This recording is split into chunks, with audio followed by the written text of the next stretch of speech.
మన ప్రభు అయిన యేసుక్రీస్తు వారు 33.5 సంవత్సరాలప్పుడు ఆయన యవన రక్తం అంతా మన కొరకు కార్చి, ఆఖరి రక్తపు బొట్టు వరకు మన కొరకు కార్చి, ఆయన సిలువలో యాగమయ్యి విరగ్గొట్టబడి నలగొట్టబడి మన కోసం ఒకటి తక్కువ 40 కొరడా దెబ్బలు తిని ఆయన ఎంతో భయంకరంగా వేదన, చెమట కూడా ఆయనకు వచ్చిన టెన్షన్కి, ఆయనకు వచ్చిన బాధకి, మనో దుఃఖానికి ఆయన చెమట కూడా రక్తంగా మారిపోయిందండి.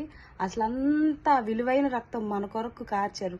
లోకాన్ని ప్రేమిస్తున్నారు, లోకస్తుల్ని ప్రేమిస్తున్నారు, సృష్టిని ఆరాధిస్తూ సృష్టిని ప్రేమిస్తున్నారు, కానీ సర్వ సృష్టికర్త అయిన యెహోవాను మాత్రం విసర్జిస్తున్నారు. అనేకమైన యవనస్తుల్ని దేవుడు ఏర్పరచుకొని ఇంకా విస్తారంగా సేవని, ఇంకా విస్తారంగా నశించిపోతున్న ఆత్మల కొరకు ఇంకా విస్తారంగా అనేకులు యవనస్తులు మారాలని నేను కోరుకుంటానండి. యవన ప్రాయంలో ఆయన కాడి మోయటం ఎంతో ధన్యత, నేనైతే ధన్యత భాగ్యం అనుకుంటాను. అది మహా మహా మహా భాగ్యం.